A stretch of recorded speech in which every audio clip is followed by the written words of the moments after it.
Saudações caríssimos Sunnyfãs, estamos aqui de volta para mais um vídeo do Sunnyverso Quadrinhos, seguindo nossa série aí sobre antropofagia e outros assuntos correlativos. Bom, antes de começar o vídeo, quero já agradecer aos nossos amigos que estão nos apoiando aí pelo nosso financiamento coletivo, né? Pelo Apoia-se. Nós temos o nosso querido José Ramiro Maurício e pelo Catarse nós temos o Lorde Lobo, temos o Marcelo Schmitz, o Samuel Bono e o Rafael Tavares. Muito obrigado a vocês, meus grandes amigos. É uma satisfação ter o apoio de vocês aqui para que o Sunnyverso continue a existir, continue a produzir o seu material. Os links vão estar na descrição do vídeo para quem quiser apoiar o nosso trabalho, quem quiser contribuir com o nosso trabalho. Então, desde já, se você tem vontade de contribuir, dá uma olhada aí nos links aí embaixo e segue a gente nas nossas redes sociais, curte, comente, compartilha esse vídeo e nos links aí você segue a gente, vai lá no Catarse, vai lá no Apoia-se e faz a sua contribuição, analisa direitinho e apoia a gente lá, ok? Então, sem mais demoras, vamos para o vídeo de hoje. Eu sou uma piada para você? Essa é a pergunta que os super-heróis brasileiros estão fazendo neste momento. E eu vou lhe dizer por quê. Não é de hoje que o super-herói brasileiro, ele sempre é visto como piada, como inútil e até os outros termos pejorativos que eu não quero falar aqui. Mas o fato é que o super-herói brasileiro tem sido subestimado desde que se criou o primeiro super-herói brasileiro aqui. A Malhação não deixou de existir, né? O super-herói brasileiro é praticamente um Judas da Páscoa aí, sendo malhado constantemente. Lamentavelmente, e me dói dizer isso, a maioria das críticas e dessa visão, nós vamos dizer assim, parte de autores de quadrinhos brasileiros, seja de outros gêneros, né? Os autores de quadrinho infantil, de quadrinho de terror, às vezes, apesar de andarem às vezes meio coligados, mas alguns querem se distanciar. Mas principalmente dos autores de quadrinho autoral. Esses têm uma verdadeira repulsa ao super-herói brasileiro e não perdem tempo em falar em seus vídeos, em suas palestras, enfim, que super-herói brasileiro é um conceito que não cabe na nossa realidade. Às vezes chateia a gente ter que dizer que os autores de quadrinhos autoral normalmente se acham a elite dos quadrinhos no Brasil. É a elite dos quadrinistas, os superiores, o que tem o maior conhecimento, os que podem escrever uma história dizendo história de super-herói não presta, porque eu que sou autoral é que tenho uma história para contar. Só para deixar claro, todo escritor de histórias em quadrinhos tem uma história para contar e está contando, goste você ou não. Histórias estão sendo contadas. Não é de hoje que o mundo da fantasia, da ficção, tem gerado histórias memoráveis, inclusive aqui no Brasil. Como diz o meu amigo Hugo Máximo, está cada vez mais difícil nos ignorar. Está cada vez mais difícil fazer de conta que nós, criadores de super-heróis brasileiros, não existimos. Um dos argumentos mais ridículos e risíveis que eu já ouvi na minha vida é aquele que diz que não dá. Eu vou fazer aquela pantomima aqui, né? Aquela coisa que o cara diz. Não dá, não é possível você ver um super-herói voando nos céus do Brasil, das nossas capitais brasileiras. É inconcebível. E aí o cara acha concebível visualizar um super-herói voando em Nova York, sobre o Texas, sobre qualquer lugar lá dos Estados Unidos da América, porque na cabecinha do cidadão, super-herói é exclusividade dos norte-americanos, ignorando o fato de que países como a Índia, por exemplo, possuem uma produção não só nos quadrinhos, como também no cinema. O cinema, né? Bollywood tem produzido filmes muito interessantes de super-heróis indianos. No Brasil aqui a coisa não tá nem capenga, tá sem pernas, não anda. Eu sei que hoje eu vou ganhar mais alguns desafetos com algumas coisas que eu vou falar que eu sei que vão ser mal interpretadas.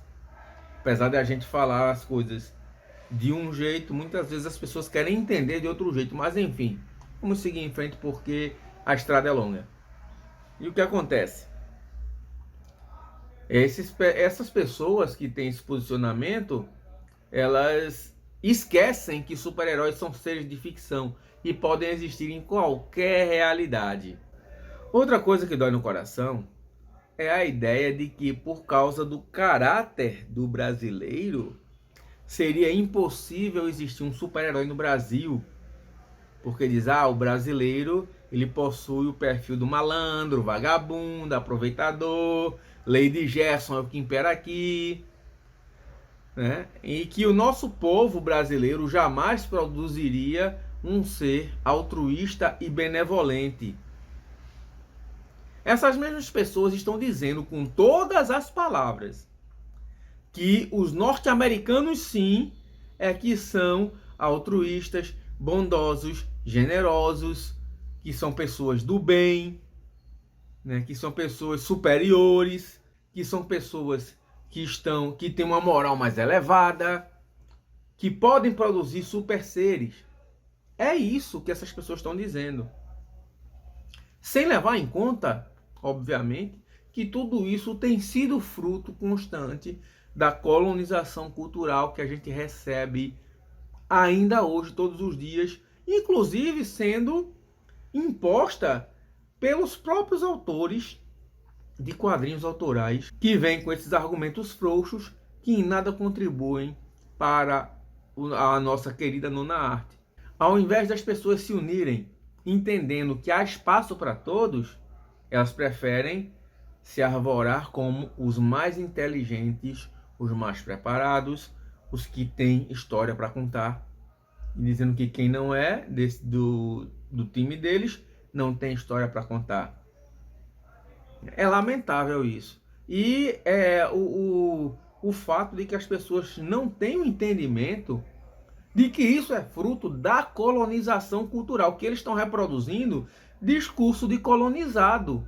Estão reproduzindo a fala do colonizador. Essa síndrome do vira-lata faz os autores lamberem com gosto os testículos dos norte-americanos, tentando mostrar como o seu quadrinho autoral é super diferenciado. E acreditam que com isso vão ser valorizados pelos que estão lá fora, que vão ser enaltecidos, que vão arrumar um lugar ao sol porque pisaram os seus colegas que produzem um gênero diferente do deles. Ou seja, é aquele velho discurso onde a elite faz com que os que estão abaixo dela oprimam os outros iguais seus para tentar conseguir um lugar junto da elite. Acredite, produção de quadrinhos independentes também envolve luta de classe social. E bobo é quem não percebe como isso acontece e como tem acontecido ao longo dos anos. Muitas vezes, a gente, até mesmo a gente, produtor do quadrinho independente de super-herói, de outros gêneros também, muitas vezes a gente também acaba cometendo algumas gafes em decorrência desse viralatismo. Eu vou citar um exemplo aqui de algo que aconteceu na época dos Fotologs Terra. A galera que é dessa época lembra bem todas as coisas que aconteceram. E uma das coisas que aconteceu, que mostra inclusive que pessoas como nós, eu estou incluso no meio, são capazes de reproduzir um discurso viralatista, uma postura viralatista. Por exemplo, nós temos o personagem que foi criado pela madrinha dos quadrinhos nacionais, a nossa querida Michele Ramos, que está ausente do cenário há um bom tempo. Infelizmente, né? Ela faz muita falta. Mas a Michele Ramos, ela criou um personagem chamado O Brasileiro. E aconteceu que a maioria de nós, eu incluso, começamos a produzir umas fanarts do personagem como um vagabundo, malandro, dorminhoco, beberrão. Essas eram as artes que a gente produziu do personagem, porque o personagem se chamava Brasileiro. Era o nome do personagem, O Brasileiro. E isso deixou a Michele muito triste, porque não era essa a concepção do personagem. E ela, inclusive, falou, pessoal, gente, o brasileiro é um professor de filosofia.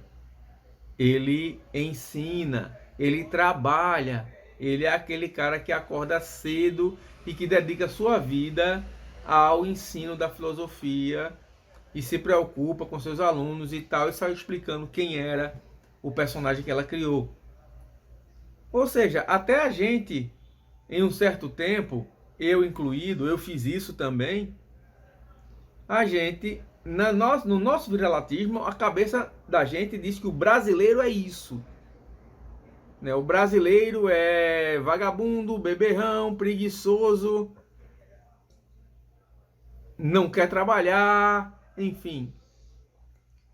Reproduzimos o discurso da elite, né, do viralatismo, da colonização cultural. E com isso, a gente acaba fazendo com que esse discurso continue sendo reproduzido. Hoje, felizmente, né, muitos de nós abandonaram essa senda e estão focando na produção do quadrinho e compreendendo melhor o que é ser brasileiro e como ser brasileiro tem valor e como a gente vai e produz e introduz isso no nosso trabalho com quadrinhos. Assim sendo, nós estamos começando a ter consciência, isso é um movimento mais recente.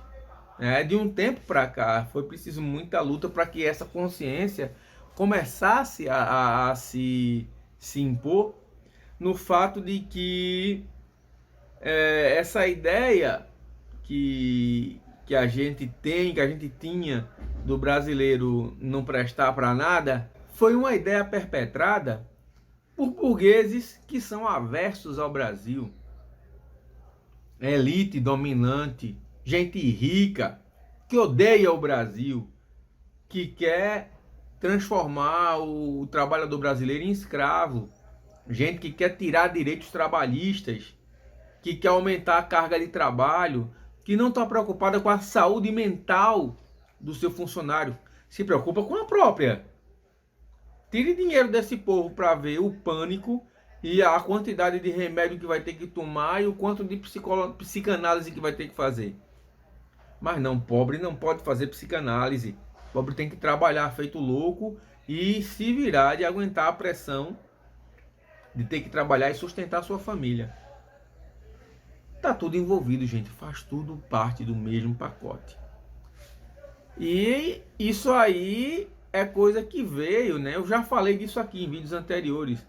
São ideias que foram perpetradas ao longo dos tempos por intelectuais da elite brasileira, né? Gente como Oliveira Viana, Nina Rodrigues, Monteiro Lobato, mais recentemente Paulo Francis, né? O burguesinho que ficou em pânico quando viu pobre no Brasil e se mandou para os Estados Unidos para não ter que ver pobre. Parece ter aquela piada, né, do cara que diz: olha, se eu ganhar na loteria, quero ver ninguém aqui passando fome. Primeiro avião que tiver, me manda para o exterior para não ver ninguém passando fome. Essa ideia é isso que a elite faz. Veja bem, quantos ricos, milionários não vão morar fora do país. Até nem precisa ter tão rico, milionário, não. Rico já, acaba tem aí seus 20, 30 milhões, já quer morar fora do país. Porque acha que aqui não é lugar para ele viver. Aqui é lugar para ele explorar, né? Tem gente aí da cultura pop que tá morando nos Estados Unidos e tá vindo para cá para explorar, para ganhar mais dinheiro, mas a casinha dele tá lá, né? Nos Estados Unidos. Vocês sabem muito bem que isso está acontecendo nesse exato momento. Isso voltando para a grande mídia, que também está do lado dessa elite, não se engane. Qualquer movimento que a gente faz é uma luta para poder ter um destaque na imprensa. Agora mesmo a gente está tendo a exposição do gibi aos quadrinhos, os super-heróis brasileiros, que está lá tendo o nosso querido Rafael Gomide na curadoria. E, gente, ele está conseguindo colocar a galera na mídia, né? Nos jornais de grande circulação. Mas tem sido uma luta para ele conseguir isso. Não foi fácil, não. Não foi fácil. Por quê? Porque a nossa própria mídia, ela distrata demais o tema super-herói, produzindo, inclusive, personagens que são voltados exclusivamente para o humor, para fazer graça, para ser risível. Eu vou citar aqui alguns exemplos de produções brasileiras produzidas pela grande mídia. Vou usar aqui no caso a TV Globo, né, como parâmetro, para mostrar como a grande mídia vê o super-herói brasileiro.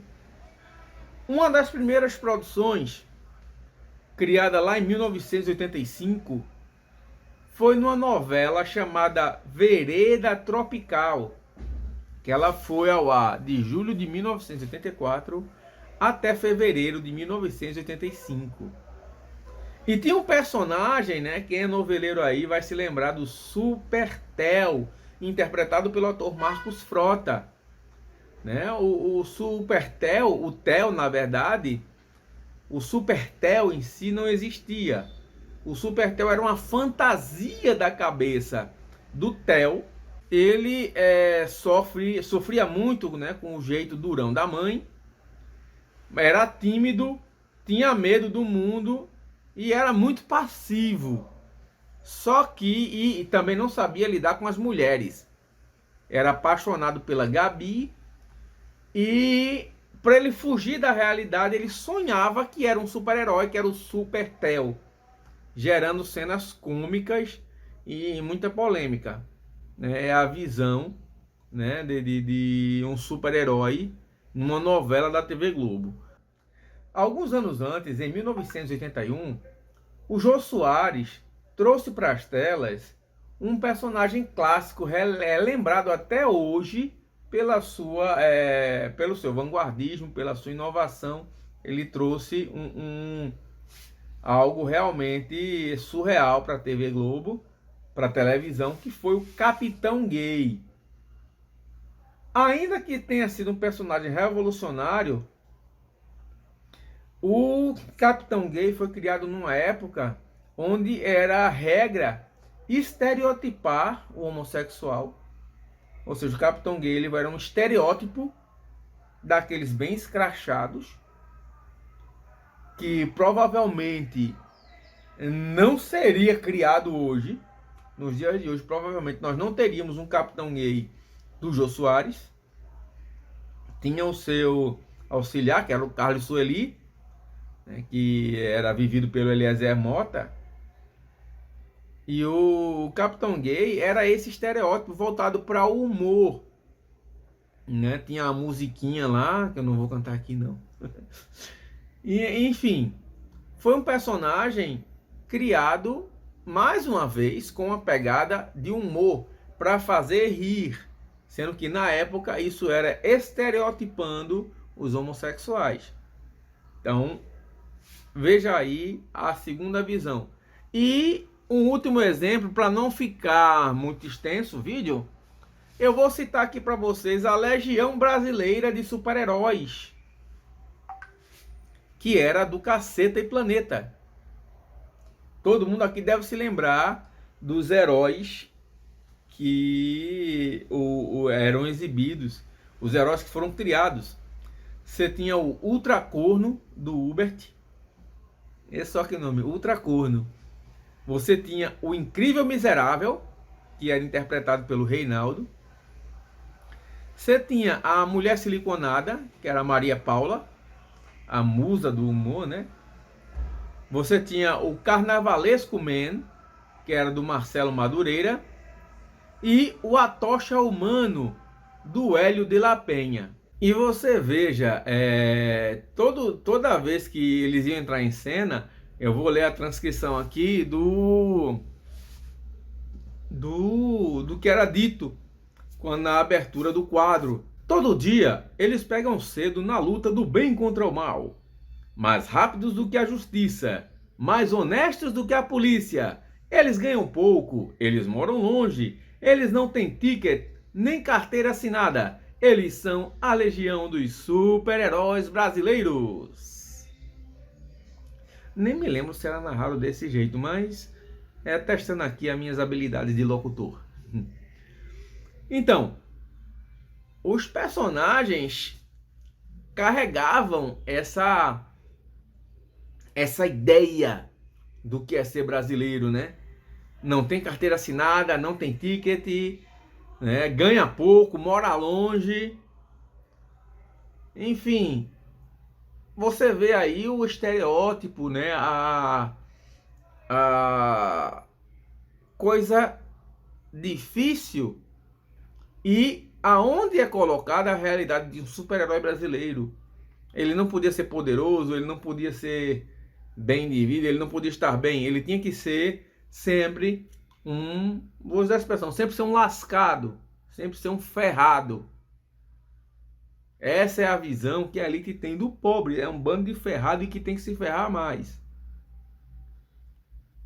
Então, era aí que os super-heróis do Cacete Planeta brilhavam, vamos dizer assim, faziam a graça, faziam o humor, né? O nome estava bem claro, né? O Ultracorno, cara, era...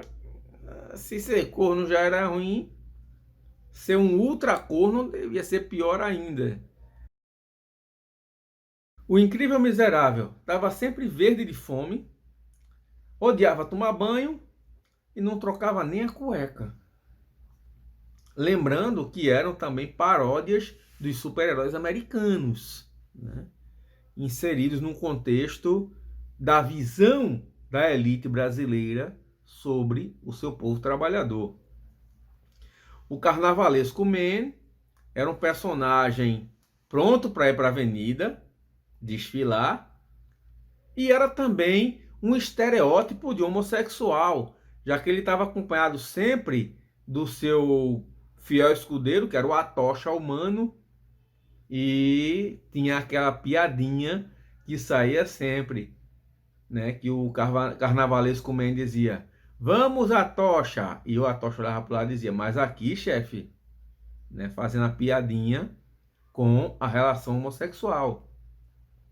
Era mais uma marca do estereótipo, né? Que hoje provavelmente não vingaria, não faria sucesso. O Cacete Planeta mesmo reconhece que nos dias de hoje eles não fariam o sucesso que fizeram naquela época, que são outros tempos, são outras visões de mundo. O cancelamento está aí e é livre para todos os públicos. E temos também, né, por último, a Mulher Siliconada, que tinha seios enormes e era impossível não ser notado. E o poder dela era esse, né? Ser turbinada, focando também no estereótipo da mulher que só se preocupa com o seu físico. Enfim, não tinha, na verdade, uma questão heróica ali, né? Era simplesmente para fazer humor e que mostra como a visão que as pessoas têm e a visão a qual é dada importância pela grande mídia. né? A mídia tenta esconder, né? A gente tem umas reportagens tímidas. Eu já apareci em algumas matérias de jornal, da agenda cultural de Recife, falando sobre super-heróis, mas são sempre reportagens tímidas, acanhadas, que não vão muito longe. O Gomide, ele está de parabéns aí, porque ele está fazendo um trabalho sensacional com a divulgação estupenda que ele está conseguindo lá com a exposição, né, dos super-heróis brasileiros lá no Centro Cultural dos Correios do Rio de Janeiro. Fantástico a coisa lá. Mas não é fácil não, é muito suor, é muito esforço, é muita vontade de fazer. Infelizmente para nós o Rafael Gomes tem uma vontade de ferro. Está auxiliado por outras pessoas, né? Tem a Paula Ramagem, que é curadora dele também, e tem o apoio aí do Adalberto Bernardino, do Lorde Lobo, do Big Mal, do Eric Lustosa. Então assim, tem uma equipe boa com ele também.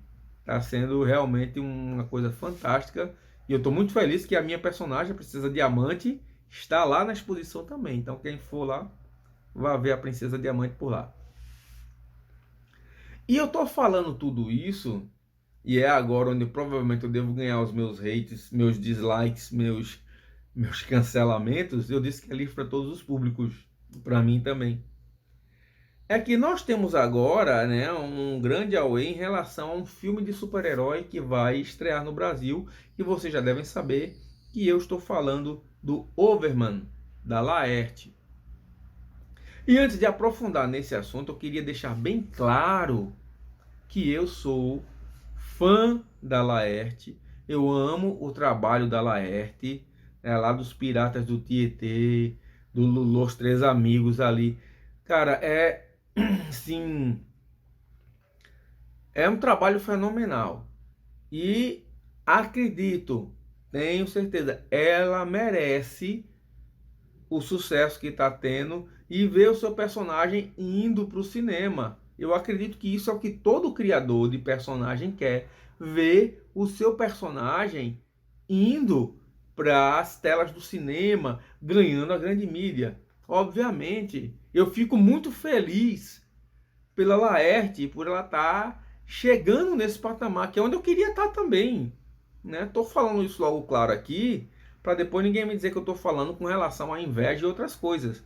Pelo contrário, eu estou feliz pela Laerte. Acho que ela merece estar onde chegou.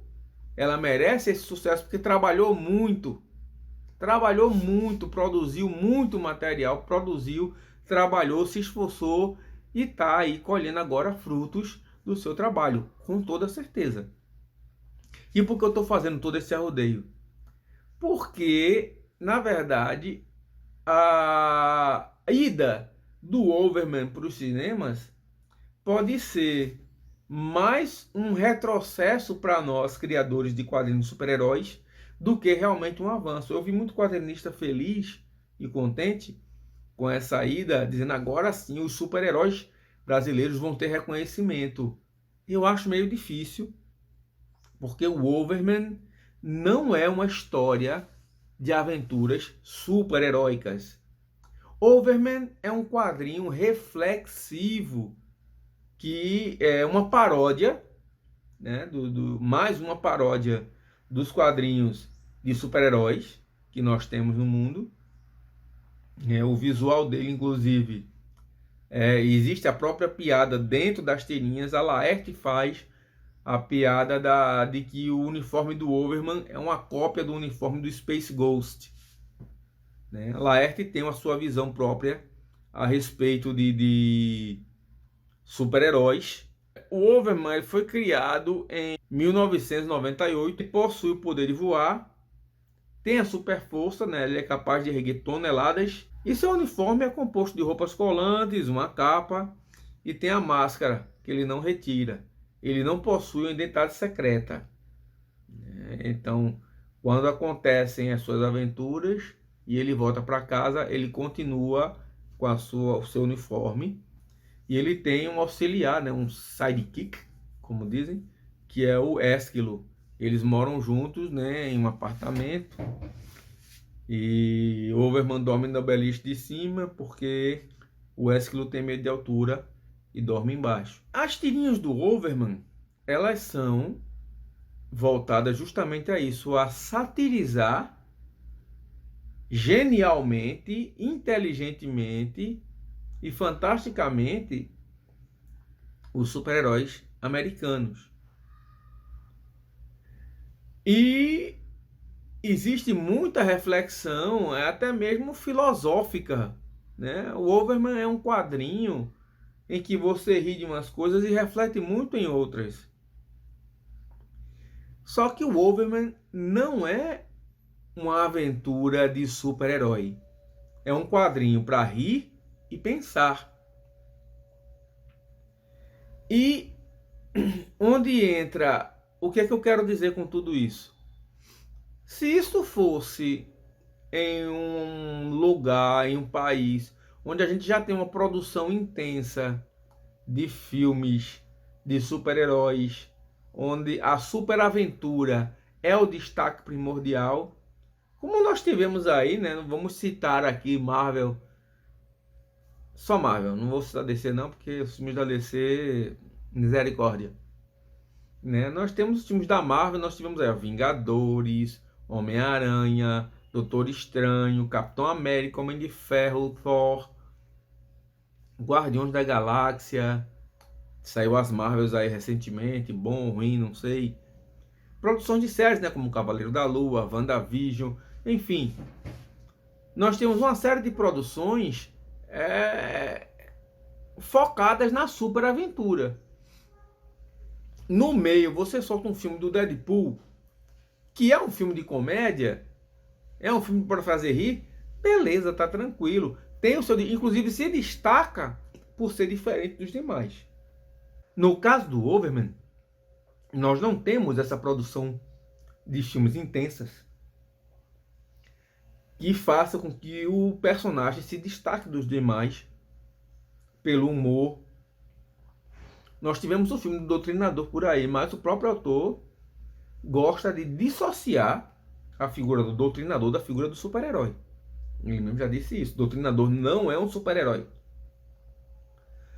Então, nós vamos tendo aí o Overman sendo destacado. E isso, infelizmente, na minha visão, ninguém é obrigado a concordar.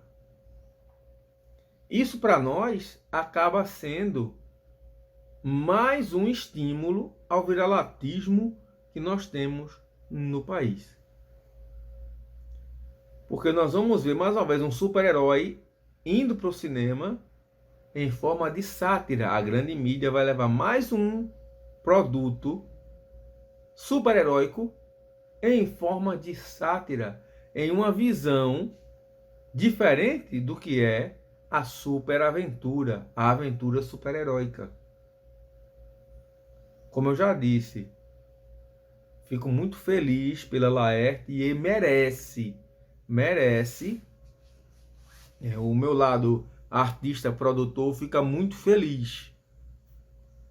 Mas o meu lado de criador de super-herói fica apreensivo vendo que, mais uma vez, a relação super-herói piada vai se fortalecer, vai crescer e vai trazer para nós aí mais anos e anos de luta e batalha até que a gente veja ir para o cinema um Penitente, um Perseu e Aline, uma Tribo, um Cover do Amorim, uma Overgirl, um Conversor, uma Princesa Diamante, um Notívago, né? Um Betamax, um Golias Bravo, um Blindado, os Invictos, os Invulneráveis, né? O Panteão, lá do Carlos Henry. Quando nós virmos esse tipo de material ir para as telas do cinema, para as séries de televisão, aí a gente começa a ver que a visão sobre super-herói no país vai ter mudado. Mas até então, com o Overman indo para o cinema, É praticamente como se nós tivéssemos que recomeçar do zero. Vamos ter que voltar e continuar fazer o que estamos fazendo, produzindo, porque ao contrário do que você, hater, pode pensar, a gente não está aqui de braços cruzados sem fazer nada não. A produção cultural dos quadrinhos independentes brasileiros é intensa. Temos constante material sendo produzido aí pelo Cineverso, pelo Selo Grandes Heróis BR, né, pelo Genoma Quadrinhos, pelo Projeto Contínuo, pelos Invictus, pelo Saniverso aqui, estamos trabalhando e produzindo constantemente, né, Jacuípe Comics, enfim, são muitas. Temos o Amor Inverso, temos enfim, inúmeros quadrinhos sendo produzidos no nosso Brasil, no nosso meio independente. E eu espero muito, quero muito estar errado. Quero mesmo. Eu nunca vou ficar tão feliz de estar errado quanto eu estou com essa minha previsão em relação ao filme do Overman. Muito mesmo, até porque a ideia do filme me deixa muito apreensivo. Um super-herói que foi se tornar funcionário público. Você vê aí que o caminho do filme não vai, apesar de dizerem, vamos fazer alguma coisa como que está por aí no mercado. Acredito que tem uma cena, duas, três, mas o foco do filme, pela característica do personagem, vai ser algo para fazer você rir e refletir. E eu espero que um dia a gente possa estar vendo nas nossas telonas os nossos super-heróis em aventuras super-heróicas, grandes, brilhantes, como fazem os indianos lá em Bollywood, fazendo filmes do Rawan, do Krish, acho que se chama assim, e de muitos outros personagens que têm surgido lá no cinema indiano. É isso, eu vou ficando por aqui. Quero agradecer demais aos 138 inscritos no canal. Muito obrigado por vocês estarem aqui. Se você gostou, curta, comente, compartilhe. Se você quer ver a gente continuar aqui trabalhando, temos o nosso Catarse, temos o nosso Apoia-se. Os links estão na descrição. Ok? Um grande abraço e até a próxima. Valeu!